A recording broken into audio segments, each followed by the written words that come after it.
Episode की शुरुआत शाओशांग और लो याओ के रिश्ता फिक्सिंग सेरेमनी से होती है, जहां लिंग बुई एम्पायर की डेकरी शाओशांग के हाथ में देकर चले जाता है। शाओशांग को डेकरी मिली है तो अब सब उसकी वाहवाही करने लगे थे। सारी लड़कियां उसके साथ बैठकर खाना खा रही थी, उसकी तारीफें कर रही थी और वहीं इनके बराबर वाली टेबल पे वांग लिंग और लू ओली बैठी थी, जिन्हें दोनों को ही शाओशांग से जेलसी हो रही। शाओशांग की मेड लियांग फांग शाओशांग को कोने में बुलाकर बताती है कि लिंग बुई शाओशांग को मिलने के लिए बुला रहा है।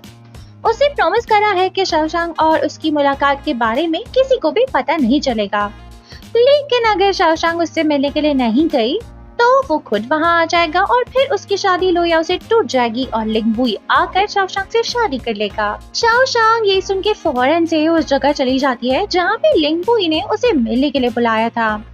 वो शाओशांग से डायरेक्ट उसके फ्यूचर प्लान्स के बारे में पूछता है। शाओशांग कंफ्यूज होती है, पर वो लिंग बुई की इज्जत भी करती है, तो वो उसे बताती है कि वो डिफरेंट बीमारियों पे रिसर्च करके बहुत सारे डॉक्टर्स से मशवरा लेकर एक बुक में लिखना चाहती है। लिंग बुई को ये जानकर अच्छा लगता है। देन वो शाओशांग को बताता है कि वो यहाँ से डायरेक्ट एक खतरनाक मिशन के लिए निकलेगा, तो पता नहीं वापस लौट भी पाए या नहीं। वो ये भी बताता है कि उसे शाओशांग का फ्लूट बजाना अच्छा लगता है। शाओशांग कहती है कि अगर लिंग बुई को फ्लूट सुननी है तो वो उसके लिए फ्लूट जरूर बजाएगी, तब जब वो मिशन से वापस आ जाएगा। लिंग बुई कहता है कि अगर मैं वहां से जिंदा आ भी गया तो भी अब हमें एक दूसरे से नहीं मिलना चाहिए। ये हमारी आखिरी मुलाकात होगी और फिर हम अपनी अपनी लाइफ में आगे बढ़ जाएंगे। शाओशांग फिर बाय करके वहां से चली जाती है। लिंग बुई अब मिशन पे फंगी सिटी के लिए निकल लेता है। अब वहाँ क्या हुआ कुछ भी नहीं दिखाया जाता, बस डायरेक्ट एक मंथ का लीप आ जाता है। अब दिखाया जाता है एम्पायर को, जो कि बाकी ऑफिशियल्स के साथ पैलेस के हॉल में बैठा हुआ था। उनकी कोई मीटिंग चल रही है। ये सब लिंग बुई का इंतजार कर रहे हैं। अब वो एक और ऑफिशियल के साथ हॉल में आ जाता है। उसके साथ जो दूसरा आदमी है वो बताता है कि इन लोगों ने वहाँ फंगी सिटी से प्रिंस शाओ और उसके डैड को पकड़ लिया है, लेकिन एक बैड न्यूज है। हाँ, फैमिली के सभी लोग मारे गए हैं, सिर्फ उनका छोटा बेटा और बेटी हे जाओजुन ही बचे हैं। और सो हे जाओजुन के पापा मरने से पहले ये बोलकर गए हैं कि उनकी बेटी का रिश्ता वापस लो फैमिली में करवा दिया जाए। अब वहाँ ऑफिशियल्स में बहस छिड़ जाती है, क्योंकि आधे लोगों का मानना है कि मरे हुए आदमी की विश को एक्सेप्ट करके उसकी बेटी की शादी लो याओ से करवा देनी चाहिए, क्योंकि हर फैमिली ने वैसे भी कंट्री को बहुत सारे कंट्रीब्यूशन दिए हैं और कंट्री के लोगों को बचाते हुए ही उनकी जान चली गई। वही दूसरे ऑफिशियल्स का मानना था कि ये सही नहीं होगा, क्योंकि लो याओ की शादी तो शाओशांग से फिक्स हुई है। वहाँ पर मिस्टर वान भी मौजूद है और वो भी बोलते हैं कि ये तो चंग फैमिली के साथ नाइंसाफी होगी। चंग फैमिली शाओशांग की फैमिली है। चंग शी को अभी तक कोर्ट में अपॉइंट नहीं किया गया है। वहाँ पे ग्रैंड ट्यूटर लो यानी लो याओ के अंकल भी मौजूद थे, जो कुछ भी नहीं बोलते, जिससे लोगों ने यही मान लिया है कि शाओशांग की और लो याओ की शादी नहीं होने वाली। लो याओ की शादी तो अब हे जाओजुन से होगी। अब बहस अधूरी ही रह जाती है और सब पॉलिटिशियंस अपने अपने घर चले जाते हैं। मिस्टर वान वहाँ से डायरेक्ट अपने पॉलिटिशियन वाले यूनिफॉर्म में ही शाओशांग के घर आ जाते हैं और चंगशी को इन सब के बारे में बताते हैं। वहाँ शाओशांग भी थी और वो यही सोच रही थी कि उसका लक बहुत ही खराब है। उसे लो याओ पे तरस भी आ रहा था कि उसे अब अपनी विल के अगेंस्ट जाकर हे जाओजुन से शादी करनी पड़ेगी। अब सीन है लो याओ की फैमिली का। लो याओ को पता चल गया था कि ये लोग अब उसकी शादी हे जाओजुन से करवा देंगे, इसलिए वो शाओशांग से मिलने एक सीढ़ी लगाकर उतर रहा था। लेकिन वहाँ लो अंकल आ जाते हैं, यानी ग्रैंड ट्यूटर लो, और फिर लो याओ जमीन पे गिर जाता है। उसे पैर में चोट भी लगती है। और मिसेस लो एक रूम में लो याओ को बैंडेज करके दे रही थी, साथ में यान जी भी थी। वहाँ रूम में मैडम लो आ जाती हैं और लो याओ को समझाने की कोशिश करती है कि शाओशांग की सारी प्यार के लफड़ों को छोड़ दो और हे जाओजुन से शादी कर लो। उसकी फैमिली हमारी कंट्री के लिए बहुत ज्यादा इम्पोर्टेंट है और हमारे लिए फाइट करते करते ही मारी गई है। मिसेस लुओ बोलती है कि उसे हे जाओजुन वैसे भी पसंद नहीं और बचपन से ही वो लो याओ को बस बुली ही करती रहती थी। वो ये भी बोलती है कि मैडम लुओ को हर जाओजुन इतनी ही पसंद है तो फिर अपने बेटों की शादी क्यों नहीं करवा देती उससे। असल में मैडम लुओ को जैसे ही ये बात पता चली थी कि लुओ फैमिली के सर ही हर जाओजुन की शादी की जिम्मेदारी आने वाले है, तो उसने अपने बड़े बेटे की शादी फौरन से किसी और के साथ फिक्स कर दी। मैडम लो इन लोगों पर जोर जबरदस्ती करती है कि इन्हें तो लोया की शादी हर जाओजुन से करवानी ही पड़ेगी। यांजी बीच में बोलती है, लेकिन उसे ये जवाब में सुनने को मिलता है कि यांजी को कोई राइट नहीं है इस तरह से बात करने का, वो बीच में नहीं बोल सकती, और अगर उसने बीच में बोला तो फिर मैडम लो जाकर उसकी कंप्लेंट कर देगी। बट यांजी कहती है कि वो वैसे भी मैडम लो की नहीं बल्कि मिसेस लो की बहू है। लोया बैठ जाता है और बोलने लगता है कि अगर आप लोगों ने मेरी शादी जबरदस्ती हर जाओजुन से करवाने की कोशिश की तो फिर हर जाओजुन और मेरे एंगेजमेंट वाले दिन लोग घर पे आएंगे तो मैं उन्हें सब बता दूंगा कि आप लोग हमारे साथ किस तरह से पेश आते हो। मैडम लुओ ये बोलकर चली जाती है कि वो चंग फैमिली को लेटर भिजवा के यहाँ एंगेजमेंट तोड़ने बुला लेगी। अगले एपिसोड के स्टार्ट में लिंगबुई को दिखाया जाता है जो कि प्रिंस शाओ के फादर के पास आया हुआ था। अब प्रिंस शाओ और उसके पापा ट्रेटर्स है और उसके पापा को ये लोगों ने बांध के रखा हुआ है। लिंगबुई उसे इंटेरोगेट करता है लेकिन वो आदमी कुछ भी सही से नहीं बताता।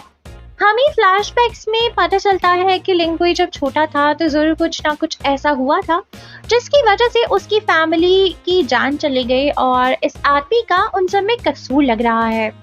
लिंगबुई को गुस्सा आ जाता है और वो इस आदमी को बुरी तरह से खंजर से मार मार के जान से मार देता है। लिंगबुई डैन अपने गार्ड्स को बोलता है कि सबको बता देना ये आदमी ने खुदकुशी कर ली है, और फिर खुद जाकर सच बता देता है हिज मैजेस्टी एम्पायर को। एम्पायर थोड़ा नाराज तो होते हैं, डैन लिंगबुई की सजा के तौर पर आधे ईयर की सैलरी काटने का और उसे डिमोट करने का हुक्म देते हैं। अगला सीन है चंग मेंशन का जहां चंग शी, युवान ई और शाओशांग को दिखाया जाता है। यहाँ फूदंग लेटर लेकर आता है जो कि लोयो की फैमिली से मैडम लो ने भिजवाया था। वो इन्हें एंगेजमेंट तोड़ने के लिए बुला रही है। ये लोग समझ आते हैं कि ये लेटर लोया या मिसेस लो ने नहीं बल्कि मैडम लो ने भिजवाया है। युवानी शाओशांग का हाथ पकड़ती है और बोलती है कि चलो अब हम अभी वहां जाएंगे और उनसे बात करेंगे। चंगशी भी साथ चलना चाहता था बट युवानी बोलती है कि ये और तो का मैटर है।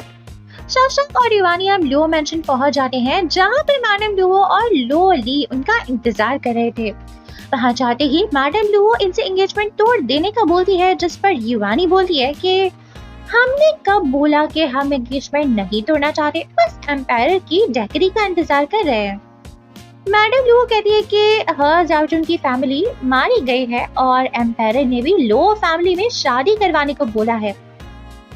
शाओशांग बीच में आकर बोलती है कि क्या आप ये कहना चाहती हैं कि हर जाओजुन बेचारी है तो मैं अपनी शादी से पीछे हट जाऊं? मैडम लू बोलती है कि शाओशांग में मैनर्स ही नहीं है, जिस पर युवानी कहती है कि शाओशांग चुप हो जाओ नहीं तो मैडम लू के पास कुछ बोलने को बचेगा ही नहीं। काफी देर तक इनकी बहस चलती रहती है और बड़ी मजे से शाओशांग और युवानी जवाब दे रही होती हैं। मजा आ गया था बस। मैडम लुओ फिर से बोलती है कि चंग फैमिली भी एक जनरल की फैमिली है तो आप लोगों को भी समझना चाहिए ना कि हर जाओजुन ने अपने पूरे खानदान को खो दिया है और लो याओ के लिए ये रिश्ता अच्छा भी है। युवानी कहती है कि अगर ऐसा है तो फिर मैडम लुओ खुद के बेटे की शादी क्यों नहीं करवा देती हर जाओजुन से, लो याओ के पीछे क्यों पड़ी हुई है जबकि उसका रिश्ता तो शाओशांग से ऑलरेडी फिक्स्ड है। मैडम लुओ अपना ही बोले जा रही थी। जाओजुन का स्टेटस अब बड़ा हो गया है और चंग फैमिली को समझना चाहिए। शाओशांग बोलती है कि ग्रैंड ट्यूटर लो याओ और उसके भाई को अच्छी पोजीशंस भी लेने नहीं देते। लुओ ली ये सुनकर भड़क जाती है और शाओशांग को मारने आगे बढ़ती है, लेकिन युवानी बीच में आकर उसे गुस्से से देखती है और लुओ ली भी डर के 2 कदम पीछे ले लेती है। युवानी अब बोलती है कि एक बात तो आप लोगों ने बिल्कुल ठीक कही, हम चंग फैमिली के लोग मिलिट्री फैमिली से हैं और मैंने अपने हस्बैंड के साथ इस मुल्क के लिए जंगें लड़ी हैं और मुझे वैसे भी ज्यादा बोलने की आदत नहीं है। स्वॉर्ड फाइट करके मसला सुलझाती हूँ। मैडम लुओ चाहे तो अभी मैच कर लेते हैं। मैडम लुओ अब और भी भड़क जाती है और बोलती है कि मैंने तो हर फैमिली के लोगों पे तरस खाकर तुम लोगों को कहा था लेकिन तुम लोग तो समझने को तैयार ही नहीं हो। वो गार्ड्स को बुलाती है और युवानी और शाओशांग को यहाँ से बाहर निकलने को बोलती है। शाओशांग बोलती है कि आपको हाँ फैमिली पे इतना ही तरस आ रहा है तो आप एग्जाम्पल सेट करो ना, अपने बेटे की शादी हे जाओजुन से करवाओ। लो याओ के पीछे क्यों पड़ी हो, उसे क्यों कुर्बान कर रही हो। लिवोली बोलती है कि शाओशांग में बात करने की तमीज ही नहीं है। मैडम लू भी बोलती है कि मेरे हस्बैंड क्राउन प्रिंस के ग्रैंड ट्यूटर है, तुम लोगों ने मुझे जलील कैसे करा। ये वानी रिप्लाई करके बोलती है कि मेरे हस्बैंड भी मार्किस है और रिश्ता तुम लोग करने आए थे, अगर तोड़ना है तो तुम लोग हमारे घर आकर माफी मांगोगे। मैडम लू हाइपर होकर जोर जोर से चिल्लाने लगती है, बिल्कुल पागलों की तरह युवानी के मुंह के सामने आ जाती है और बोलती है अपने गार्ड्स को कि इन्हें यहाँ से बाहर निकाल दो। युवानी जोर से मैडम लू को थप्पड़ लगा देती है और वो नीचे गिर जाती है। लोली देखकर युवानी को मारने आती है, मगर शाओशांग आगे आकर लोली को भी थप्पड़ लगा देती है। अब दोनों माँ बेटी नीचे गिर जाती हैं। युवानी जाते हुए बोलती है कि इस थप्पड़ ने सारे हिसाब पूरे कर दिए हैं, आज से हम तुम्हारे घर नहीं आएंगे। जब ये लोग बाहर जा रहे थे तो मिसेस लुओ, जानजी और युवान वहां पर खड़े थे। आखिर युवान लो याओ का दोस्त है। शाओशांग लो याओ सैर को देखकर बोलती है कि क्या ये मैडम लुओ ने करा तुम्हारे साथ। और सो लो याओ की मॉम युवान ई से कहती है कि क्यों ना हम लो याओ की शादी शाओशांग और हे जाओजुन दोनों से ही करवा दें, दोनों को इक्वल राइट्स मिलेंगे, एक ही टाइटल मिलेगा। मतलब कि लो याओ के पास 2 वाइफ्स होंगी। युवान ई कहती है कि हमारे घर में ये कॉन्क्यूबाइन वाला सिस्टम नहीं है। शाओशांग लो याओ से बोलती है कि वो क्या चाहता है। युवानी गुस्से में आकर वहां से चली जाती है। उसे अच्छा नहीं लग रहा कि शाओशांग अभी भी लो याओ से उसका हाल पूछ रही है। लो याओ बोलता है कि मैं हे जाओजुन से शादी नहीं करूंगा, मैं 2 शादी बिल्कुल भी नहीं करूंगा। शाओशांग खुश हो जाती है। जब वो बाहर आती है तो उसकी मॉम कैरेज लेकर ऑलरेडी जा चुकी थी। फिर शाओशांग और लो याओ हे जाओजुन से मिलने जाते हैं, उससे रिक्वेस्ट करने कि वो इन दोनों को छोड़ दे और लो याओ से शादी ना करे। हे जाओजुन की फैमिली पूरी मर चुकी है और अभी वो कैपिटल सिटी में वापस आ रही है।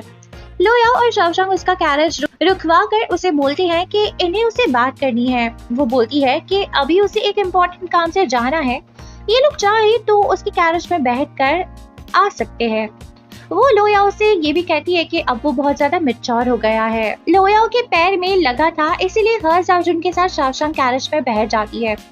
अब ये लोग एक जगह पर जाते हैं। शाओशांग उसे कहती है कि ये क्या जगह है और हम यहाँ क्यों आए हैं। हे जाओजुन कहती है कि मुझे यहाँ पर एक जरूरी काम है। शाओशांग और हे जाओजुन फिर अंदर चले जाते हैं। यहाँ प्रिंस शाओ को फांसी लगने वाली थी। वो याद करती है कि प्रिंस शाओ की वजह से उसकी पूरी फैमिली मर गई, कौन कौन और किस तरह से मारा गया। वो प्रिंस शाओ की जान खुद से लेना चाहती है और स्वॉर्ड को अपने हाथ में उठा लेती है और खुद वहां जाकर प्रिंस शाओ का गला काट देती है।